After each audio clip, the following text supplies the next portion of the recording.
Perkenalkan, kami dari kelompok 5 yang beranggotakan saya sendiri, Danang Setiawan, absen 9. Saya nama Didi Srianugroho, absen 20. Saya Karnina Agni Fairis, absen 18. Saya Anastasia Binarindika, absen 2. Saya Sisi Ramadhani, absen 13. Dan kali ini kami akan menampilkan video tentang Mas Busting. Tadi kita belajar apa sih? Kalau nggak salah yang ada masnya nggak sih? Mas Busting. Apa sih Mas Busting itu? Apa ya? Kalian penasaran nggak? Ayo kita cari tahu.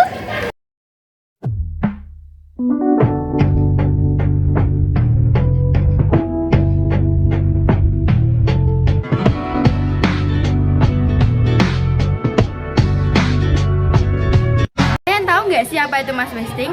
Menurut Jawahari Nur, dalam buku Geomorfologi tahun 2014, Mas Busting adalah perpindahan tanah, regolit, serta batuan yang diakibatkan oleh adanya gaya gravitasi dengan cara rayapan, aliran, rebahan, ataupun jatuhan. Mas Busting lumrah terjadi di daerah lereng pergunungan. Mas Busting adalah proses alami di mana material tanah dan batuan bergerak menuruni lereng akibat gravitasi. Berikut beberapa jenis-jenis Mas Busting.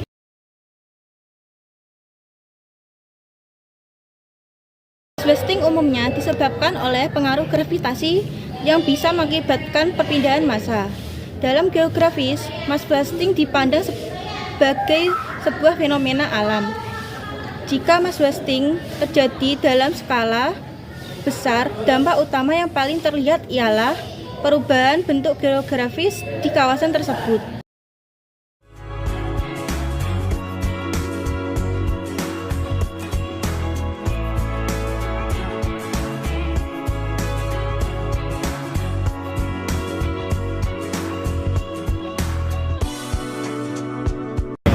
Adapun dampak dari Mas Busting itu sendiri, yang pertama adalah dampak positif. Dampak positif dibagi menjadi 3. Yang pertama, penciptaan habitat baru. Material yang jatuh dapat menciptakan area baru untuk flora dan fauna, memperluas habitat yang tersedia. Yang kedua, tersingkatnya sumber daya alam. Proses Mas Busting dapat mengungkapkan material tambang yang sebelumnya tidak terlihat dan memudahkan eksplorasi sumber daya. Yang ketiga, peningkatan luas daratan. Material yang terbawa ke permukaan dapat memperluas daratan, memungkinkan terbentuknya lahan baru untuk pertanian atau pemukiman. Yang kedua, ada dampak negatif. Dampak negatif terbagi menjadi 3. Yang pertama, kerusakan infrastruktur. Mas Busting dapat merusak bangunan, jalan, dan lahan pertanian, mengganggu aktivitas ekonomi dan juga sosial. Yang kedua, menghilangkan nyawa dan harta benda.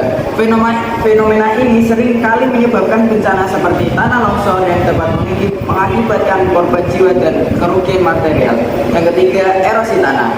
Proses ini dapat mengurangi kesuburan tanah dengan menghilangkan lapisan humus yang sangat penting untuk pertanian. Ini cara pencegahan busting. 1. Verifikasi. Menanam pohon dan tanaman berakar kuat di lereng dapat membantu mengikat tanah dan mengurangi erosi akibat air hujan. 2. Stabilitas lereng. Menggunakan teknik stabilitas seperti menambahkan material penyangga, memasang jaring atau rawa, serta menunjukkan semen atau sering untuk memperkuat lereng. 3. Membangun struktur penahan.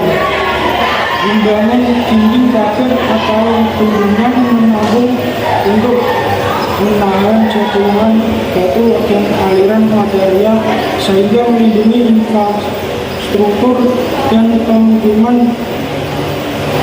4. Peningkatan drainase. Memperbaiki sistem drainase untuk mengurangi tekanan air tanah yang dapat melemahkan kekuatan tanah. 5. Terasering. Membuat teras pada lahan miring yang untuk memperlambat aliran air dan mengurangi penipisan tanah. 6. Pengaturan penggunaan lahan. menghindari pembangunan bangunan di lereng curam dan memastikan bahwa aktivitas manusia tidak merusak vegetasi yang ada.